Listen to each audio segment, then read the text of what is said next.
We welcome in our senior editor and our chief markets correspondent, Mr. Martin Baccardax. Martin, good morning to you here, my friend.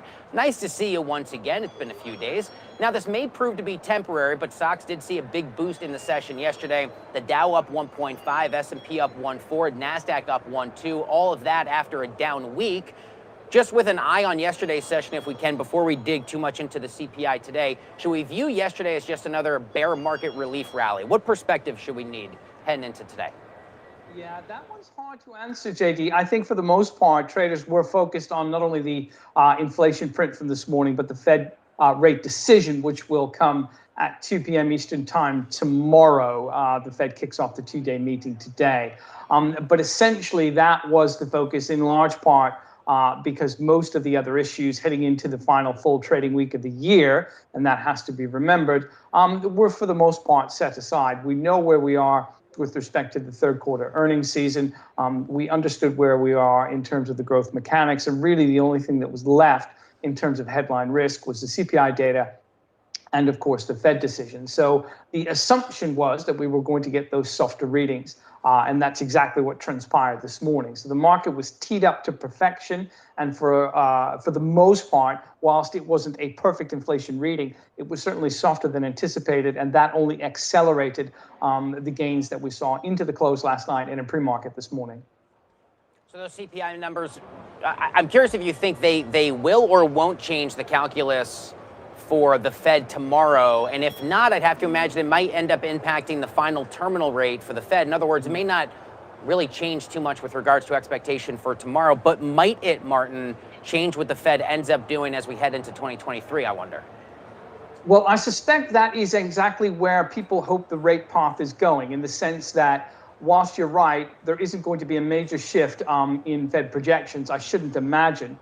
Tomorrow, we're very likely to get a 50 basis point rate hike. That's at least according to the Fed Watch. We'll get fresh projections from the Fed for growth and inflation going forward. I don't imagine those are going to change. But what I think these numbers will do is at least give us a better understanding of the trajectory of inflationary pressures. And if they were to continue to decline, and they have declined now for 5 consecutive months, then the Fed could begin to soften its rate stance going into the start of next year. That could have implications for the terminal Fed funds rate. And I would imagine we'll start to get changes in language into February and March if we carry on the way we are with respect to headline pressures. But we're still a few months away from that. I think at the moment we're looking at this in phases, and we are in the first phase of the inflation pullback. It's been consolidated by the November numbers. Again, that's the 5th consecutive monthly decline. And indeed, the decline is actually the biggest annualized pullback in 2 years. Absolutely moving in the right direction, but we're still well above the 2% rate that the Fed is targeting for headline inflation. And until we get there, or at least the Fed is convinced that we are getting there in the near term, we're not going to get a change in language. So I would imagine we'll get a dour forecast from the Fed tomorrow, a little bit of tamping down of expectations from Chairman Jay Powell. Doesn't always feel comfortable with market reaction to these softer readings. But I think it's unambiguous at this stage, JD. Inflation is moving in the right direction. The rate hikes have had an impact, and they will continue to have an impact going into next year. December has been off to a bit of a rough start so far, to say the least, and momentum usually comes down to momentum, whether or not we get the so-called Santa Claus rally towards the end of the month. What should we, Martin, be looking for to see if this month actually lives up to its reputation of usually being the best performing month of the year for equities? It's a great question. I think ultimately we have to understand what Powell is going to say tomorrow. Is he going to be extra hawkish as a result of the two-day rally that he's witnessed on Wall Street? Because, again, that always makes him a little bit uncomfortable. Or is he going to acknowledge the trajectory of inflationary declines and sort of understand that they've consolidated the pullback that a lot of other investors have sort of foreseen over the past 4 to 5 months? I think a lot will depend on his language and his tone, and indeed the Fed projections. And then going into the end of the week, JD, we'll get an understanding of U.S. retail sales for the month of November and how they were impacted by the pullback in gasoline prices. And we will also get a reading of economic activity for the month of November, as evidenced by PMI readings, which are essentially surveys of company bosses around the country. If we get a decent amount of growth if we get a solid amount of retail sales, and if we don't get too much hawkish rhetoric from Powell, I really do believe that you have a coiled spring ready for that Santa Claus rally. But there are still, at least in my estimation, those 3 points to get past before we can really count on it. What more do we need to see to give investors that ultimate confidence to say inflation has finally peaked, right? We say 2 points, one data point is 1, 2 points make a line, 3 makes a plane. The more data points you get over an extended period of time tells much more of the story. Can't imagine we're there yet, but for right now, there's at least a hope and expectation we're there. But, what's your sense? What more do we need to see in the coming months to say, okay, folks, deep sigh of relief, we did it? I think you really have to go back to the job market, JD, for the most part, because wage pressures are probably what is going to fuel any further noise that we might see in these inflation readings. The labor market is still incredibly tight. There's still 10.3 million unfilled positions in the job market, and we have, if not historic low, very close to historic low unemployment rate. So you can imagine bringing back those workers into the marketplace is going to elicit further increases in wages, and they were uncomfortably high in the November payroll data as well. So I think that's going to be where the focus will be in order to understand whether we can rely on this pullback in inflation or whether or not we're going to see more noise in the numbers going forward. So I think that the CPI readings will have to be paired against what we find in the job market, and that, of course, is going to make weekly unemployment claims all the more important. We're going to have to look at the wage and hiring components of PMI and ISM data, and we're going to have to pay much more attention now to things like the ADP National Employment Report and indeed the non-farm payroll report, which we will get in early January, just after we all come back from the holidays. Certainly, the efforts to try and cool down that scorching hot labor market continue. Now, Martin, if the Fed does raise rates this week, which, of course, we expect them to do so to some degree, it would mark the 7th and final rate hike of the calendar year. But how much of the Fed's actions so far have been felt already by consumers in the economy? There's a sense from many people I hear who say, obviously people who don't want to see the Fed continue to raise rates argue, we haven't felt the full impact yet of what the Fed's done. Maybe there's just a percentage, 1/3 or so that's been felt. Why not wait until we really get a sense on how this is? But we've heard the Fed say, well, it's better to raise rates too much in the effort to try and prevent inflation from becoming stubborn. How strong an argument is that? Is to say maybe it's worth just waiting to see what the Fed has already done and the impacts of those actions throughout the economy? Well, I think your instincts are right, JD, because for the most part, what you're expressing is it was evidenced in the language that we had from the minutes of the Fed's last interest rate meeting, in the sense that many of the governors were saying, listen, we probably need to have, if not a pause, at least an assumption of smaller rate hikes going forward so that we can monitor the impact of the larger ones that we've already done onto the real economy. They didn't want to say that they wanted to pause because they felt, and this is obviously the case with inflation at 7.1%, that they need to increase more in order to tame it for good. But they at least did give a nod to the assumption that they have to have an eye on the impact of the rate hikes, not only on the real economy, but on their dislocation in financial markets. So I do believe that that is at least in the back of the mind of a lot of Fed governors going into the start of next year. And as a result, they are going to pay even closer attention. It's probably a bit too broad a question to answer as to whether or not everyone has felt the impact just yet, because we all feel it in very different ways. I think the one thing that we can say, though, is nearly all of us experience inflation in the same way. Obviously, some of us are in the job market, some of us are not. Some of us are not in the job market by choice, and some are there, just as a result of being unable to find the position that they want. So unemployment has a differing impact on the broader economy, whereas inflation is felt virtually by all of us, and certainly more acutely by those at the lower end of the income scale. So that might be why the Fed is still as hawkish as it is in terms of wanting to tame inflation ahead of any assumption of slowing down to monitor the impact, because they know that the impact of inflation is the most visceral and therefore the one that they need to arrest most quickly. So, Martin, we've had viewers heard you say tomorrow at 2 o'clock is when we're expected to get this information. We may have viewers of our broadcast today saying, I want to watch. What can that person expect? You tune into these things a lot. Is it just a prepared statement? Is there a press conference component? Do we oftentimes learn more from one over the other? Give me the breakdown of what we actually will physically experience tomorrow around the time that we actually get the information that we're also highly anticipating. Well, you know what, JD? I think this is a really good question with respect to how the mechanics of this all work, because maybe sometimes we assume that everybody in the world is glued to the televisions because we are, but clearly they're obviously not. The Fed rate decision itself is published at 2 p.m. Eastern Time. It's only text, and it's a relatively brief statement. It gives, of course, the change in the benchmark Fed funds rate, which is published in a range that is usually about 0.25% wide. After that decision, at 2:30 Eastern Time, the chairman of the Federal Reserve, Jerome Powell, goes before the media in Washington.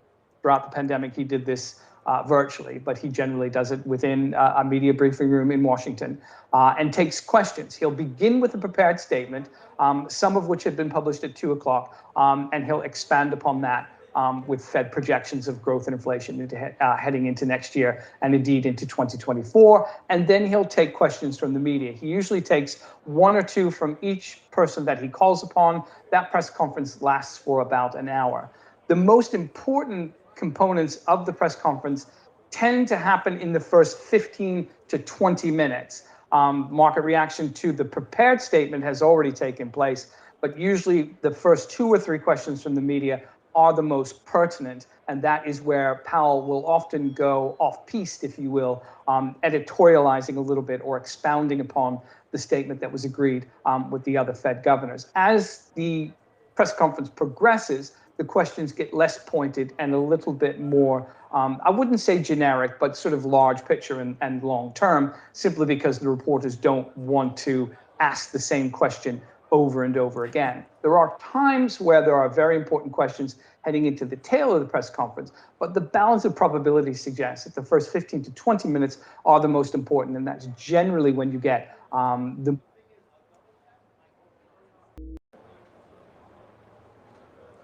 And we are back. Welcome back to the broadcast where you got Martin Baccardax back with me, joining the conversation, rejoining the conversation. All right, my friend, we're going to pivot here to talk Sam Bankman-Fried, because as this news broke last night, I thought, Yes, I can't wait to talk about this with Martin, just for proper perspective. The man has been charged by the Southern District of New York with wire fraud conspiracy, with securities fraud, and money laundering. Yes, all 4.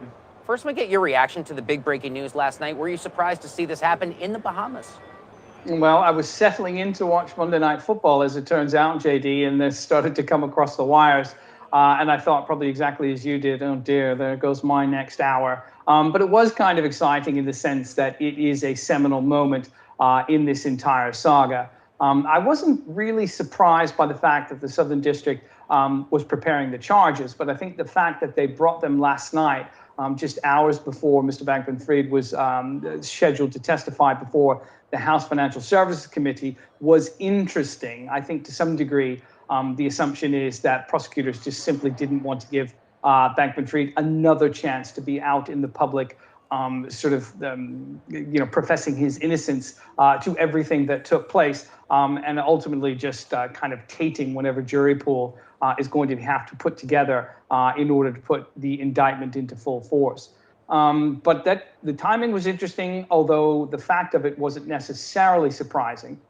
And then, of course, JD, this morning we had the SEC preparing separate charges, describing what had happened at FTX as a house of cards, saying that Bankman-Fried and his colleagues essentially conspired to defraud investors out of as much as $1.8 billion, and essentially said what everybody has been speculating, that they used customer funds, directed them into the Alameda Research hedge fund, which is the wholly owned trading operation of FTX, and used that money for risky bets, for empire building, and more troublingly, purchases of luxury goods such as properties and other things.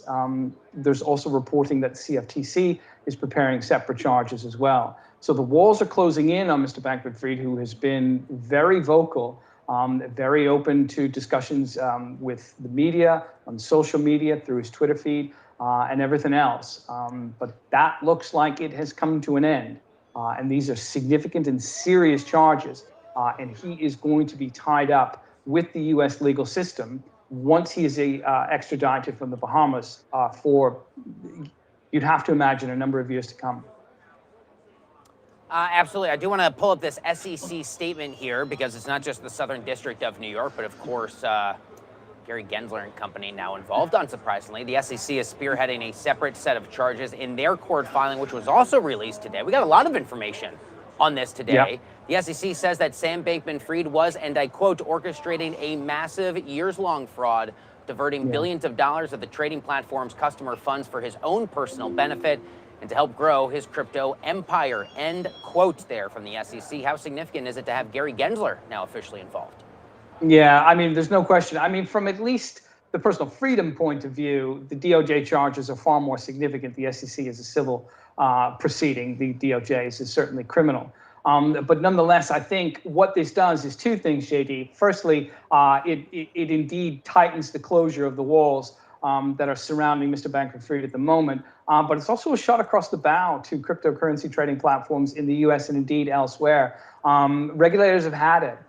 They were asleep at the switch. I think they might admit that. They probably wouldn't. But the rest of us would understand that they were just too slow-footed in terms of putting up more significant pushback to the expansion of these crypto trading platforms. But those days are over. This was a shot across the bow. Essentially, if these guys are not going to fall into line with respect to U.S. regulation, they're going to get tagged. And I think that's ultimately the broader message from the SEC. And it's a big part of the reason why, JD, we've seen such significant acceleration in withdrawals from Binance. That's the biggest crypto trading platform in the world. And the report suggests that about 3.7 billion has come off that platform in the last week, with about 2 billion coming out in the past 24 hours. And you can imagine that's exactly paralleled to what we're seeing from the DOJ, from the SEC, and what we expect to hear from the CFTC as well. As with any criminal or civil charges, intent of the accused is incredibly important to prove, right? We talk about mens rea. I remember during the Trump administration would say, well, it's one thing to do wrongdoing, to commit wrongdoing. It's another thing to know that you committed wrongdoing or to have done so intentionally. SBF has said he didn't knowingly commingle funds between FTX and Alameda. But how difficult is it, Martin, you think, will be to prove that he knew what he was doing? We know wrongdoing. We know he botched this whole thing. But it's a lot more difficult for prosecutors to prove that he willingly did so. I feel like that's going to be the big hang-up moving forward. What's your read on that component? It's an important one. I think that is going to be the principal condition as to whether Mr. Bankman-Fried is able to escape prison or not. But I honestly, in this case, and I say this without having gone through the details of the DOJ, obviously because it hasn't been unsealed yet, but I shouldn't imagine there's going to be a great deal of difficulty in proving that. The best thing about blockchain, as we have been lectured endlessly by its proponents, is that you can easily track the movements of money and transactions based on this unimpeachable ledger. So there is going to be the ultimate ability to find how the money was moved around as a result of the blockchain technology itself. And won't that be the ultimate irony? But it won't be that difficult to trace the transfers that were meant to arrive at FTX, if indeed they arrived at Alameda. And internal communications within the company will indicate as to whether or not Mr. Bankman-Fried was pulling the strings at Alameda, as pretty much everyone says that he was, and that will collectively sort of cement the case that Mr. Bankman-Fried knew what was happening and indeed, even more seriously, continued to orchestrate those movements even as the company was approaching bankruptcy. And that's certainly the subtext of the SEC charges. Yeah, and of course, to the congressional component about this comes ahead of a few congressional hearings into FTX. Incredible timing, because House Financial Services was preparing to sink their teeth into this story today, just hours after all this happened.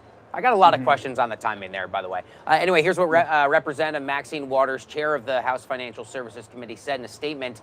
Rep. Waters said, "I'm surprised to hear that Sam Bankman-Fried was arrested." She said she was surprised in the Bahamas at the direction of the U.S. attorney. She goes on to say the American public deserves to hear directly from him about the actions that have harmed over 1 million people. Do we have any early sense on how these hearings will be impacted? Reminding viewers that, if I'm not mistaken, SBF had agreed to sit down in front of the House, but not the Senate. but that does not That's mean the right. Senate was not prepared to launch its own investigation or its own hearing later on in the week.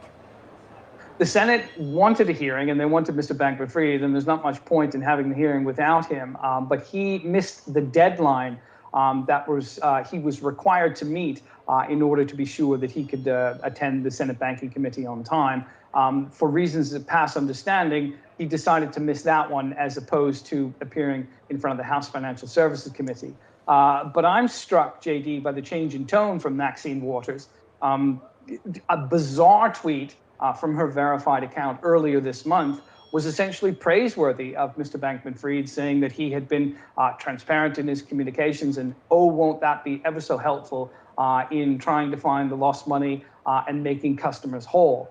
It was a really bizarre exchange between her and Mr. Bankman-Fried on Twitter, and as a result, I think she has had to change tack with respect to the way that she communicates with him, because her tweets have become sterner. And of course, the statement that you just read seems to suggest a level of frustration. But that level of frustration was by no means apparent prior to all this. So her surprise at his arrest might be something that she's prepared to express in a statement, but I do wonder if she truly believes that. Yeah, it's sort of interesting. There has to be some reason. I'm pulling up that tweet, and as a reminder, she had said at the time, she wrote directly to SBF, we appreciate that you've been candid in your discussions. Your willingness to talk to the public will help the company's customers, investors, and others. You're right, she was really heavily criticized for that, to say, why are you treating to this now alleged criminal? Why are you speaking to him in such a nice, soft way? There's got to be some reason, some play the game, element to it. But to that point, I just want a little bit of context there for that. Binance is also now tied up into all of this madness. We did hear, I think we had some statement or comment from ZZ. How do you expect that crypto firm to be impacted?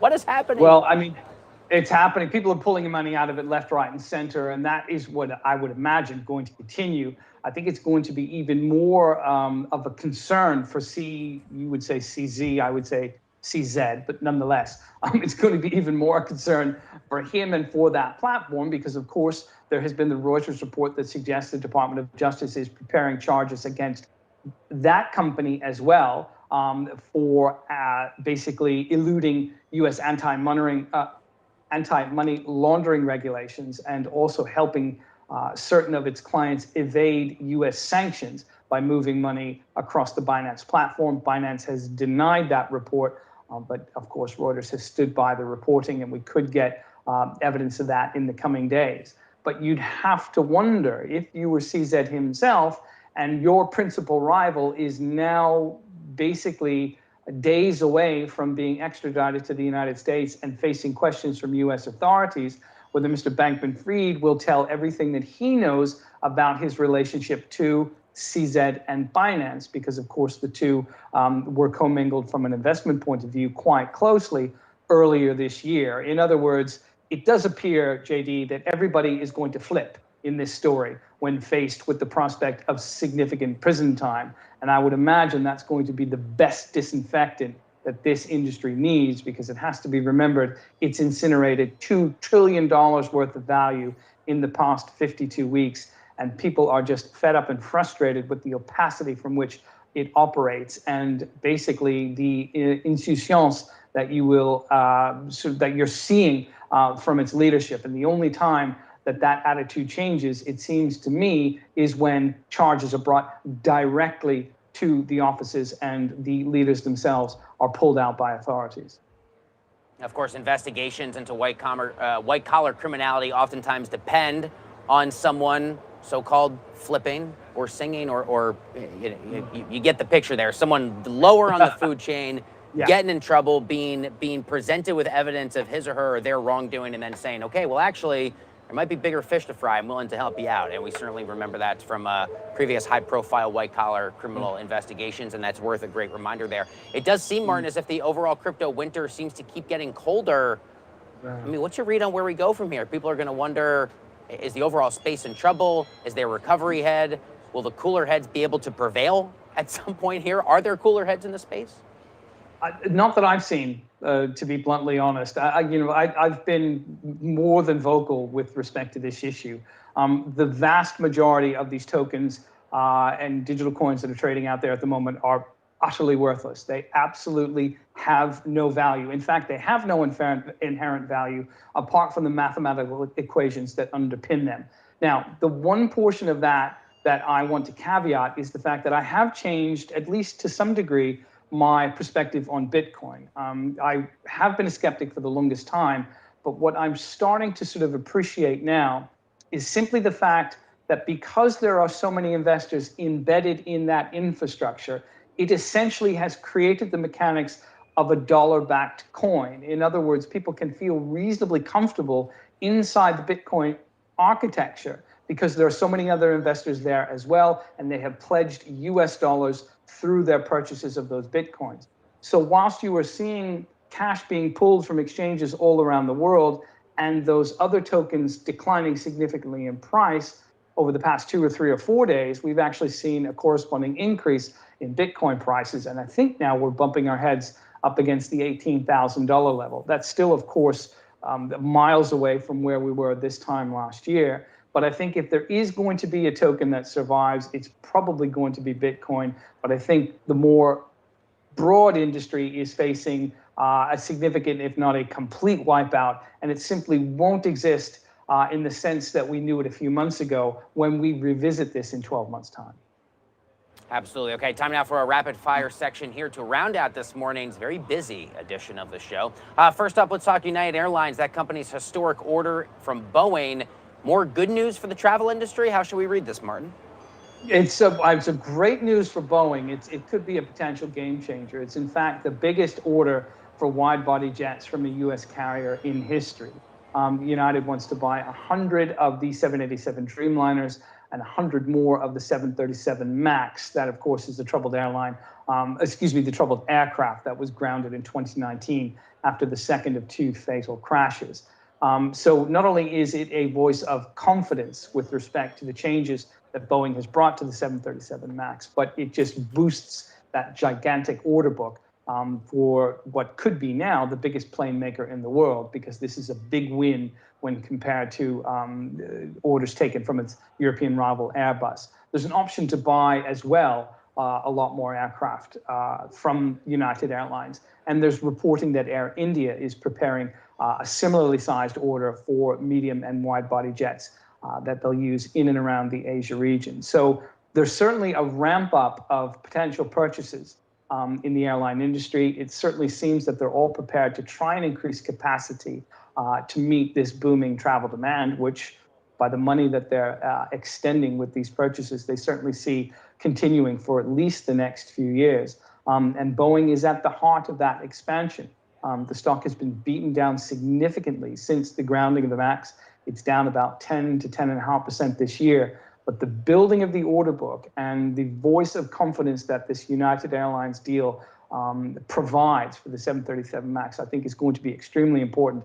And this could be a turnaround moment for a really important stock, not only in the Dow, but in people's portfolios up and down the country. I think it's enormous news. Number 2, have Merck and Moderna made a cancer vaccine breakthrough? This is a fascinating story, JD. It's something that people talked about when we were first becoming familiar with respect to how mRNA vaccines work. And of course, they were the foundation of the Pfizer and Moderna vaccines that we all used during the COVID pandemic, and indeed were used in countries all around the world. Essentially, what Moderna and Merck said this morning was that mRNA technology, when combined with Merck's Keytruda cancer treatment, significantly reduced the risk factors involved in the most deadly form of skin cancer, melanoma. In fact, they reduced it by about 44% as a result of mid-stage trials. They still have more work to do to tame down some of the side effects, some of which are quite serious. But this is really promising news for not only people who suffer this deadly and terrible disease, but also for the potential of the mRNA technology to be used in cancer research and in cancer treatment. This was something that was talked about right at the very beginning because of the nature of the technology and the way it works in immunization. If it can be paired with existing sort of cancer treatments and other immunotherapies, this could be a game changer. for the healthcare industry. So this is something that will be watched very, very closely. It's going to be a multi-year process, no question about it. But Moderna has said that it can lever this technology going forward, and it wasn't just going to be for COVID vaccines. And today's numbers do seem to bear that out. You know, personal point of privilege, if I may, because I never get to talk about this Absolutely. on air. As a former melanoma patient myself, I was diagnosed with it at the young age of 30 years old. Let me stress the importance of vigilance, getting your skin checked regularly by a dermatologist, even if you don't think anything is wrong, because early prevention is absolutely key to help with that. It's great on the medical breakthrough way, but that never comes up when I'm on television for me to give that extra plug to say, please, for the love of God, just go. Please go get your skin checked, folks, from time to time. You don't have to do it multiple times throughout the year, but if you've got that little thing and you wonder, it's nice to quiet that voice in the back of your head. All right, that's my everything is fine until everything is fine until it isn't, right? So you're absolutely right. Yep, you're not kidding. Everything's fine until it isn't, right? Yeah. All right, on to number 3 here. Finally, how low will Tesla go? What is going on here with this stock? Well, we flirted with 52-week lows last night, JD, and it was only about $1.50, I think, from that figure after closing down. I think it was about 4% in trading, and of course, it's down about 55% so far this year. We've had a big bounce in the stock this morning, but of course, that is just the rising tide that's lifting all big tech stocks as a result of that softer CPI data, which has had caused a pullback in Treasury bond yield. So it will be interesting for me to see whether this rally can be sustained, and one day does not a rally make. But the fact that the stock is trading at those significantly depressed levels, I think, is really, really important. Mr. Musk continues to focus his energy on the expansion of Twitter and the privatization and attempting to steady the ship as far as that's concerned. And as a result, his distraction just becomes more and more glaring when set against the headwinds that Tesla is facing going into 2023, China most significant among them. So I think he is going to have a very difficult time convincing investors that he has the bandwidth to go across the host of companies that he controls at present. And Tesla seems to be the vessel in which investors are expressing their displeasure. And as a result, that's why we're seeing that pullback. So today we're in the green, firmly in the green. I suspect we'll stay there. What will be really important is how markets react to the fourth quarter delivery numbers, which will come in the very early days of January, and then ultimately what we see in terms of profitability, which we'll understand probably in the first days of February. All right, the great Martin Baccardax, thank you for taking the time as always. Happy FOMC Eve, and tomorrow's the big one. We'll talk to you then. All again. Thanks, JD. You got it, man. All right, folks, that's going to do it for the market open here from the floor of the New York Stock Exchange. Stick with TheStreet for more on these and all of the major market stories that matter to you. And we will see you tomorrow for the Fed Day. See you then.